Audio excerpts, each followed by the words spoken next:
Hey, happy Tuesday. It is Rumor Innuendo, and I am Dominic DeAngelo of Ad Free Shows, SCScoops.com, several other outlets, but I'm here today with former WWE writer Robert Karpeles, WWE Creative _ish. Robert, how are you today? Good morning, everybody. Good afternoon, wherever you are listening. I am doing great. We'll start off today with a quick shout out. We always like to say to those folks joining us in the chat. Christopher Zanto said, "Good morning, folks, and let's get ready to Billy and the CW." Chris, we were going to, however, breaking news from the Impulsive. Logan Paul just announced this. Now we're jump starting the run sheet. SummerSlam officially confirmed to take place in Cleveland. Wow. There have been rumors for a little while now, but on the Impulsive podcast, Logan Paul announced that it will take place at Cleveland Brown Stadium on August 3rd, and he has called out LeBron James for a match. Whether the match happens, who the hell knows? It's definitely going to have a pay-per-view, a premium live event, dang it, in Cleveland. Interesting city to have a premium live event, but there you go. How about that? Wow. I'm sure we'll be cover plenty of that. Look, when you think tropical weather, when you think summertime, the first thing that comes to your mind is Ohio. That can't beat that lake effect, So hey, guess what's right in the middle of that in Philadelphia is Pittsburgh. So it's easy transit for me. You get to go to everything. I'm all due respect to Cleveland. I'm not going to Ohio. I'm sure it's lovely that time of year. But if I wasn't willing to go drive to Tampa for the Royal Rumble, I'm not driving all the way or flying all the way to Cleveland, Ohio, unless something changes, unless Conrad's like, guys, we're going to do a big top guy event. We want y'all to be there. It's going to be great. And, help sell some mortgages.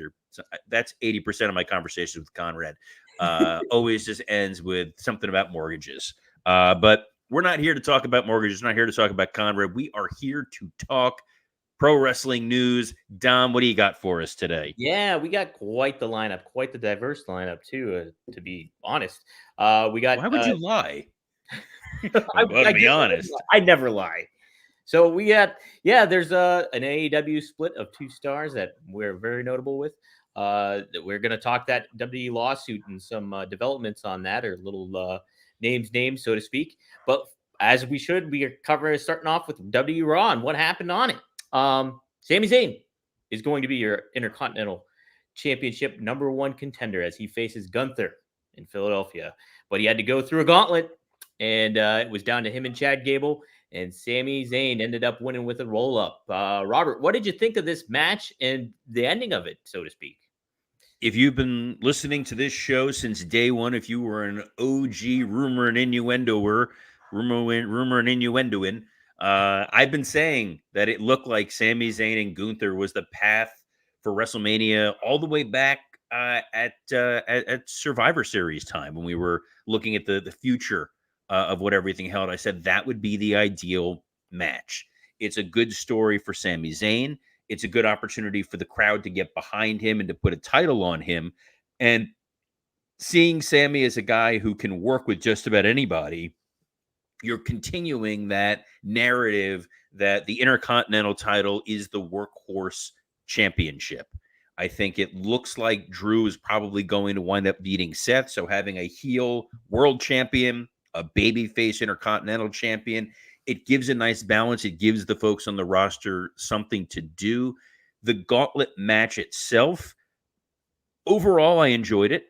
It's a little tough because some of those matches play by like the old Survivor Series rules where guy gets beat by a clothesline. Like you got to get the matches done. You got to get the matches done quickly.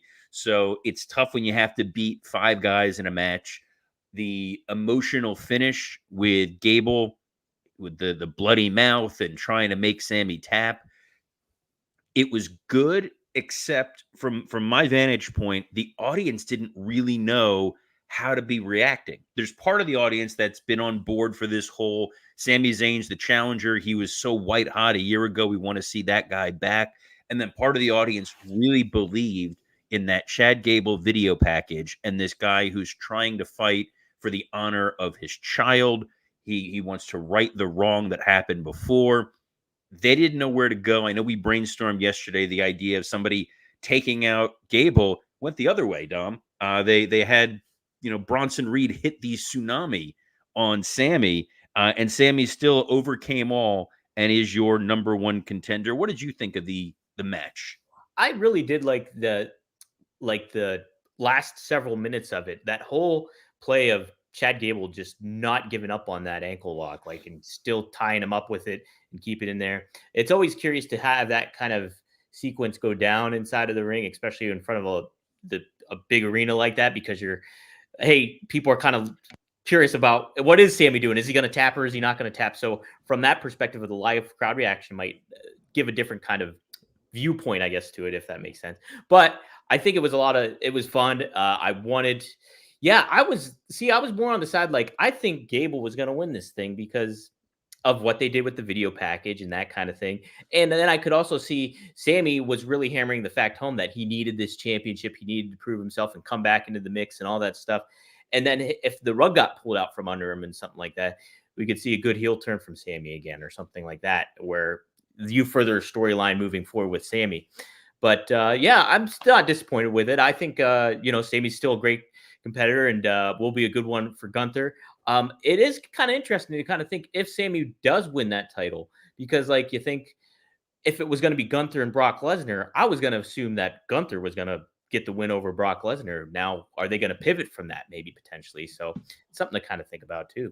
Yeah, I think there's a lot right now. There's a lot of pivoting going on. It feels like Gunther, if he was going to wrestle Brock at Mania, was probably going to retain, with Seth most likely going over Punk and building to a Seth Rollins Gunther match at Elimination Chamber. Not Elimination Chamber. What's there's a pay-per-view they have coming up in Germany. Oh my gosh. Oh, the something in Berlin, Bash at Berlin. Yeah, something like, sure. Let's call it Bash at Berlin. Let's name it, or SummerSlam in Cleveland, somewhere where we would have had the Intercontinental Champion Gunther versus the World Champion Seth Rollins. With Punk going down, they had to change what's happening with Seth. It feels as though the momentum now is with Drew McIntyre winning the world title, so that would necessitate a little bit of a change, and Sami winning the Intercontinental title here feels like an interesting story. Maybe it's Gunther trying to regain it at one of these other shows. I think the pay-per-view after this, is that the one in France? Is it? Yeah. I know Backlash is coming. Yeah. French Canadian Sami Zayn.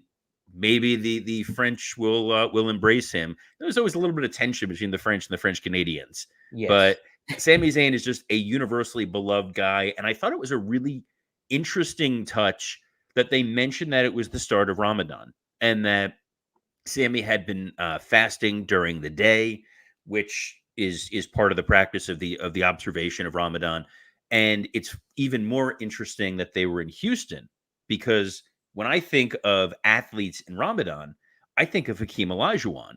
That was always kind of the narrative whenever the Rockets were heating up and moving into the playoffs, that, how's Olajuwon going to play because of Ramadan? So it seemed like a fitting city. I like that was a story being told. And Vince is gone because it was being told for a babyface that was celebrating a holiday.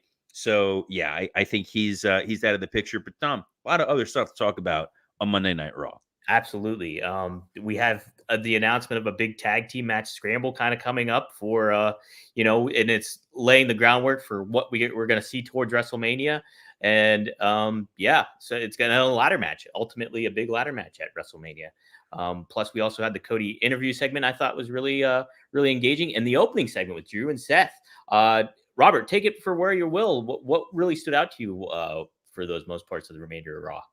Drew and Seth was what we had said yesterday. It was going to be Drew's opportunity to address the fact that Seth Rollins is singularly focused on the Bloodline storyline and seemingly ignoring his obligations as world champion.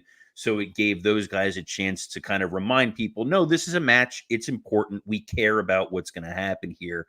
So I thought that was pretty effective. Cody reframing the narrative for what completing the story means was necessary. We all know he wanted to complete the story because he wanted to win the title that Dusty never did. But turning this story now into, I want to win this for, like, almost like a politician, like naming individual people in the crowd, like for the blind girl that saw me here, for the man with cancer over there, wanting to win it for his mom and giving it to her, wanting to win it for his wife who stood by him with bad gimmick after bad gimmick, talking about the constant changing landscape of the industry, with the fact that, you know, he smashed a throne representing Triple H, and now that's his closest business confidant. It felt emotional, it felt earnest, it felt real, and Cole played that, I thought, perfectly. Fellow Jets fan too. Let's not go that far. Let's not sully this great moment here. By the way, I'm going to apologize if you hear there's pressure washing going on my roof. So if you start hearing loud engines or blasts of water, that's what's going on. We're not hosing down an elephant. We're just they're actually building the Hall of Fame at Robert's place. That's where the Hall of Fame's. After yesterday, they heard there needs to be a real brick and mortar one. They're putting it here. The 6-pack challenge. I want to talk about that for a moment, if that's okay with you, Dom. Go for it. On the one hand, disappointed that we're not getting Awesome Truth versus Judgment Day. I feel like the emotional story was R-Truth and Miz beating Finn, beating Priest at the pay-per-view. But with Priest still being the Money in the Bank holder, they don't necessarily want to weaken him or beat him in some capacity. They probably don't want to beat Finn either. So they've constructed this as a way to get a lot of deserving teams on the card. Again, we're smart fans here, guys. We're looking at this intelligently. There are 6 slots in this match. We already know one of them is occupied by Judgment Day. They said 3 are coming from Raw, 2 are coming from SmackDown. On the SmackDown side, a lot of tag teams that do not need to be in this match. You've got Street Profits and Authors of Pain, who are probably going to pair off into a 6-man. You've got Legado del Fantasma and the LWO, also probably going to pair off in a multi-man match where they'll get an opportunity at Mania. So the 2 teams that seem most primed to be in that spot would be Pretty Deadly and the New Catch Republic. Yeah. Putting Pete Dunne in a ladder match, always a good idea. That leaves 3 spots open for Raw. A lot of tag teams on Raw, but there's a lot of teams that you kind of want to reward the work they put in over the last year. So I would see DIY finding their way into that match. Awesome Truth, obviously, going to find their way to that match, which leaves 1 slot open. The teams that they teased the Creed brothers. They teased Indus Sher, who I swear really is a tag team. This isn't like AEW where they just put 2 guys in masks for a week and then they never see them again. Indus Sher's a real tag team, guys. There's the Alpha Academy. There's Imperium. I don't think you need Imperium in the match just because they're going to be out there with Gunther. They're going to get what we would call representation when you're doing the scripts, the rundown.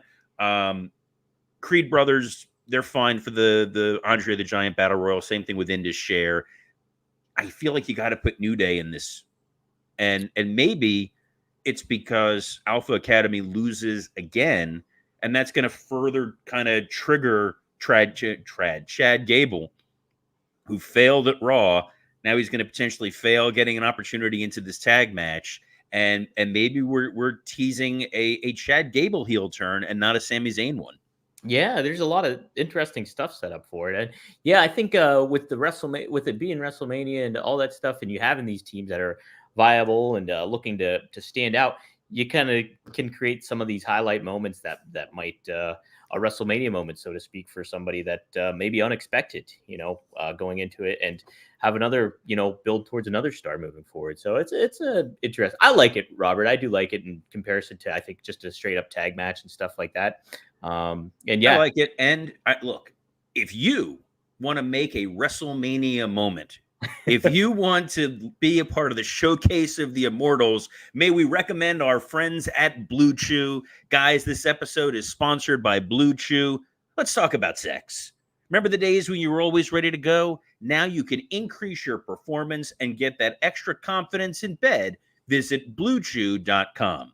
Blue Chew is a unique online service that delivers the same active ingredients as Viagra, Cialis, and Levitra, but in chewable tablets and at a fraction of the cost. The process is simple. Sign up at BlueChew.com, consult with one of their licensed medical providers, and once you're approved, you'll receive your prescription within days. Blue Chew tablets are made in the USA and prepared and shipped directly to your door in a discreet package. At WrestleMania, we're going to get a 6-pack challenge. You just need 1 pack. You just need 1 Blue Chew, and you are ready to climb that ladder and grab the briefcase, grab the title, because Blue Chew wants to help you have better sex. Discover your options at BlueChew.com. Chew it and do it. And we've got a special deal for our listeners, for our viewers, for our rumor and innuendoins. Try Blue Chew free when you use our promo code RUMOR at checkout. Just pay $5 shipping. That's BlueChew.com, promo code RUMOR to receive your first month free. Visit BlueChew.com for more details and important safety information. And we thank Blue Chew for sponsoring this episode of Rumor and Innuendo. We got it in, Dom. We got it in, and that's what you'll be saying if you pop a Blue Chew. That's it, brother. I don't know why Dom is there, by the way. When you're like, we got it in, Dom, and you know he's just on the side in his stupid Jets hat, going, "Yay, great!" Yeah, me and Michael Cole, by the way. That'd be way worse. You do not want to look over to the right and you see vintage Blue Chew action. Blue Chew action. Doing quite the pivot here. You gotta talk. Oh, geez. I did not even mean to. All right. I'm going to buffer for 2 seconds before we pivot, because the next thing is actually a very serious topic. Right. And we're sitting here talking about Michael Cole and Dom doing commentary while you're utilizing your Blue Chew in bed with a partner. You know what? Let's flip it. We're going to flip it just for a second, Dom, because we'll stay on Cole for just a moment. Mm-hmm. Again, not a great way of phrasing out, but there's a note here about Michael Cole and Corey Graves. Yes. So we can jump to that before we jump to the next piece. 100%. First off, I did want to say how professional Michael Cole did look in that segment. Like, he just looked like a pro, like a Walter Cronkite kind of esque vibe to him during that Cody segment. Did, but that suit was awful. Oh, I love the suit. I was a sucker for the suit. All right, awful announcing. That has written out. Michael Cole gave an interesting quote regarding a colleague of his. He says it was a matter of time of giving him, meaning Corey Graves, the opportunity to sit side by side for many years to watch, learn, study, see how I do things. Cole said, and at the end of the day, when we gave him that shot, he's been killing it. I believe he's the heir apparent. How about that? So, and obviously, what a sign. Him and just Wade Barrett handling the duties at SmackDown, and it seems like, Corey Graves would be a great fit for that. What do you think, Robert? Corey Graves has been an absolute revelation in commentary. He started as sort of a Heenan-esque heel commentator, but being able to direct traffic the way that he does so seamlessly is really a sight to behold. Corey Graves will probably have that job as long as he wants it, and he's able to make it entertaining while keeping the show moving. Him and Barrett together, I thought heel commentator, how is this going to work? And they made it happen. Corey Graves really did study under Cole. He learned how to become a better announcer, better commentator, and the product overall is better because of it. It's cool to hear Michael Cole acknowledging that. That was a fun little story, a good buffer in between our stuff before we get to the more serious topic here, Dom. Yes. So there has been some development in that Janelle Grant lawsuit forthcoming, and Front Office Sports. This is via my site, SE Scoops, helping out interpret it. The suit claims that Nick Khan. So Nick Khan, Brad. I'm sorry, help me out with this other name. Oh, Brad Blum. And then also Stephanie McMahon have been named as some of these corporate officers in the lawsuit. So let me start off with this. The suit claims that Khan, WWE CEO, was instrumental in a scheme that saw Grant hired in an undefined role. Front Office Sports reports Khan is listed in the paperwork as corporate officer number 1 alongside COO Brad Blum, who's Officer 2, and Stephanie McMahon as Officer number 3. Vince McMahon presented Blum and Khan to Grant as his key fixers, according to the suit. Now, the suit claims that Khan, WWE CEO, was instrumental in a scheme that saw Grant hired in an undefined role. Front Office Sports also reports. Oh, I also just read that. But here's what also was said. WWE did issue a statement. WWE takes Mrs. Grant's allegations very seriously and has no tolerance for any physical abuse or unwanted physical contact. Neither Nick Khan nor Brad Blum, prior to the lawsuit being filed on January 25th, 2024, were aware of any allegations by Miss Grant and that she was the victim of abuse or unwanted physical contact, nor does that complaint allege that either had been no knowledge of such complaint. Okay. The suit claims in March of 2021, Grant told McMahon that Khan responded to her introducing herself in a corridor by telling her that he knows exactly who she was. McMahon told her, according to the suit, that Khan had inquired whether Grant could be trusted. Also named in the lawsuit, as I said, is Stephanie. She's mentioned once in the ambiguous context of the suit. She is described as knowing of other instances of McMahon engaging in inappropriate sexual contact and motioned for Grant to sit near her during a meeting. The meeting in question was said to be among WWE's executive committee, which Grant claims was odd for her to be present for, saying it was far above her pay grade.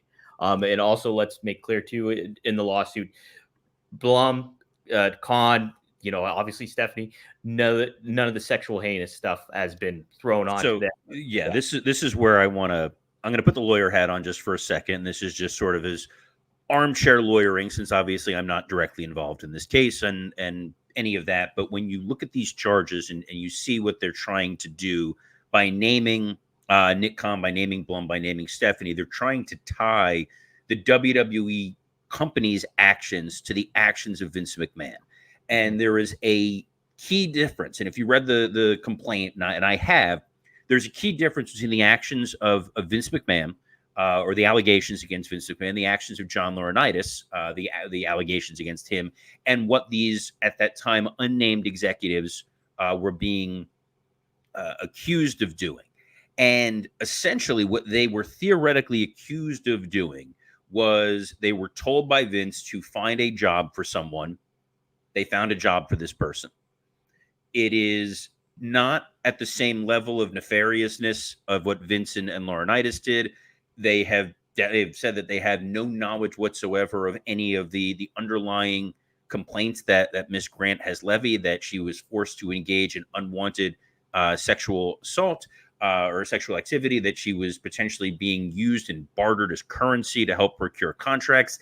This was someone goes to Nick Khan or Mr. Blum and says, Vince wants this woman to have a job. And when it's the chairman of the board and the guy who's your boss, you find a job for somebody.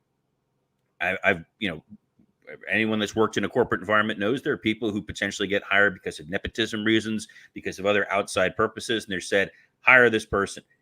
Do we know what Nick Khan necessarily knew? We don't. There is no documented evidence in the agreement in the complaint that says that here's an email where Vince explicitly says there's a woman I'm having an affair with, find her a job, or text messages to that effect. So it's trying to kind of damn them a little bit, bully the company into trying to force a further settlement. I understand the ploy. I understand the tactics and the techniques that are here. But when you see those headlines, it can be really misleading at first to think that Nick Khan or anybody else was directly involved in the core issues that were at play in this lawsuit. They were essentially accused of helping find her a job. There's a lot more I can and want to say about this. I'm not going to now because this will take us down an insane rabbit hole. As far as the Stephanie piece, I don't think that's terribly revelatory, simply because we were all aware that when Rena Sable left the WWE the first time, she filed a sexual harassment suit against the WWE, making allegations about Vince. So that in and of itself constitutes her knowledge of what may or may not have occurred. If there's other information, other documentation, I'm sure they will bring that forward in this lawsuit. But looking at it right now, seeing the very clickbaity headlines versus actually taking a step back and seeing what it is, it's not this massive smoking gun that some people want to think that it is. I know a lot of other people were celebrating because they thought Hunter was going to be one of those named executives, and he was not. So more on this as it develops. Obviously, the timing of this as they get to WrestleMania, they want as much publicity as possible to help their cause in a lawsuit. When you're engaged in these sorts of legal actions, that's kind of what you want to do. You want to be part of the news cycle. You want to be in the headlines. You want to make it so that they want this to go away and are willing to pay whatever it takes to make this thing stop. But that's where we are. Let's move on to something fun. What's the next topic? Hopefully something more fun. Everyone Give me something happy. I want something warm and happy. And next up, we've got AEW news. What's the AEW news, Dom? Yes. Sadly, there's been a breakup. Shucks. CJ Perry and Miro have announced that they're getting a divorce. TMZ Sports said that they have split once and for all. And CJ Perry did issue a statement on it. Miro and I have made the difficult decision to separate after many wonderful years together and have decided to move on as friends and hopefully on-screen characters somewhere down the road. Robert, typically I don't like covering relationship stuff and anything like that when it comes to things, but two prominent figures in wrestling, notable couple in wrestling.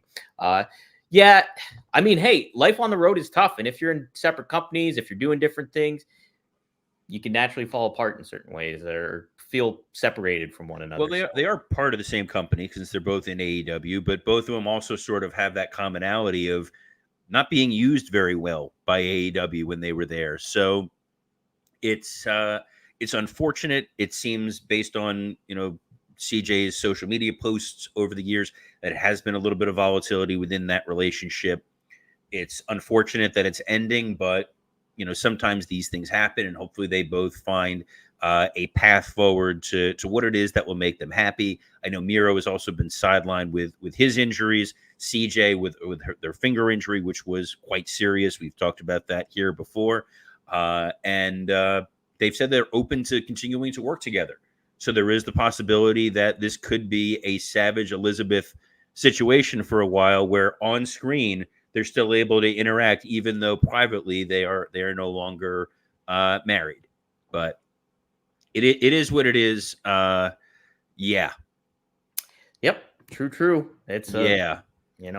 See where I'm teeing you up for the next story there? Yes. Yeah. Oh, thank you. Yes. LA Knight had some comments regarding Kevin Nash and what Kevin Nash has had to say about him earlier on the Click This podcast, which I have to be social media guy for. So how about that? Really? Yeah. What show do you not work for at this point? Like, you are like the ubiquitous man. This isn't even the plugs. This is me genuinely not knowing that you're the social media guy for Click This. I didn't. I thought I told you that. No. Yeah, I am.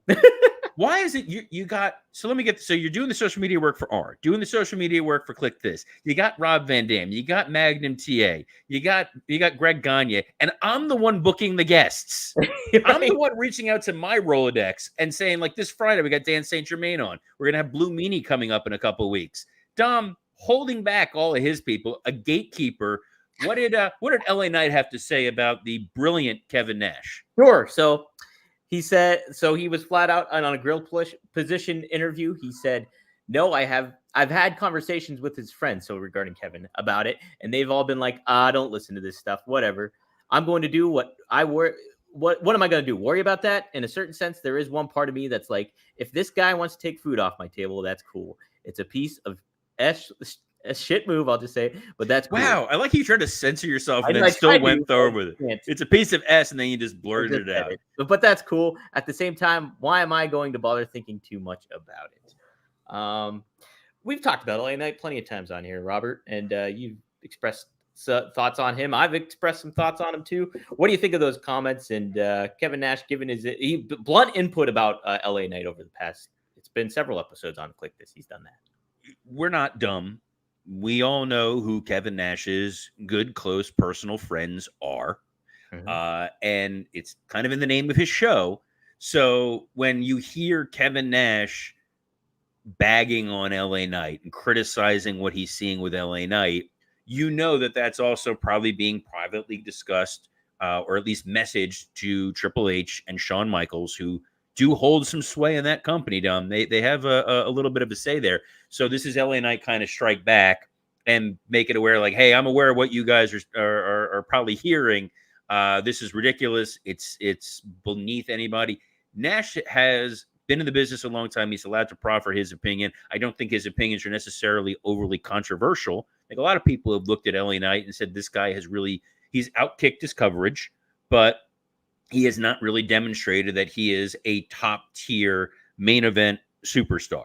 He's done fine in the positions that they put him in, but it's a very cutthroat time right now. There's guys we didn't even get a chance to talk to, like Jey Uso going into his feud with Jimmy Uso. I think Jey Uso is positioned to rise up the card a little bit. Sami Zayn's obviously going to be there. Braun Breaker is showing people that he's probably going to be a player. LA Knight is fine, but him versus AJ Styles feels at about the level that he should be at for WrestleMania. This is Knight trying to, poke the bear a little bit and see what Hunter probably is going to do in return. And no, poke the bear, not the way we're going to go to another Blue Chew ad promo code. Rumor. But Dominic. Yes. People want to hear you elsewhere with all the more important people that you do shows and podcasts with. Where can they hear you? Oh, Robert, first, you're right up there with them. But yeah, you can see me on One of a Kind with RVD, Rob Van Dam. New episode just dropped yesterday at 4:20 p.m. We cover a lot of ground, including Paul Heyman's Hall of Fame induction. Who should induct him? Should it be RVD? Should it be somebody else? We talk about it. Also, today, dropped a new episode of Straight Talk with the Boss, Magnum TA and Greg Gagne. We cover the Remco figures. Greg dives in deep of how Vern Gagne's training process went down back in Minnesota in the barn, all that stuff. Really interesting conversation. Check it out. Go to GagneandMagnum.com. Go to RVDTV.com. Follow me on X at Dominic DeAngelo. And Robert, what do you got cooking? We got Dan St. Germain coming up. We got a lot of good stuff on tap. Dan St. Germain will be joining us on Friday. He's my co-host on Wrestle Roast. More importantly, Dan is an incredibly talented comedian that you may have seen on Conan O'Brien, Comedy Central. He's done the Comedy Central roast. He did the roast of Ric Flair, which was a hell of a lot of fun for our friends at Ad Free Shows. He's got a comedy special called Dance Fatty Dance. It premieres tonight on YouTube. The exact time is 8 p.m. Eastern. I'll be tweeting out the link. It's under 800 Pound Gorilla Media is going to be releasing this. I was there live for the taping, Dom. It's hilarious. It's a great comedy special. If you're a wrestling fan, even if you're not a wrestling fan, I don't think there's any actual direct wrestling jokes in it, but insanely funny, wildly talented comedian. Absolutely worth taking the time to go check that out. I'll be tweeting that out on my Twitter account, WWE Creative_ish, which is also where you can catch this very show streaming every day at noon Eastern, as well as on the Podcast Heat X account, the SE Scoops S account, the Dominic DeAngelo X account. And we're on YouTube today. We're back on the Ad Free Shows YouTube today. Take that, Jarrett. Yeah. Take that, JEFF. I don't know. We're firing off at him. But on behalf of the fired up Dominic DeAngelo, I'm Robert Karpeles. Best of luck in your future endeavors. Hat tip to fellow Jets fan Michael Cole.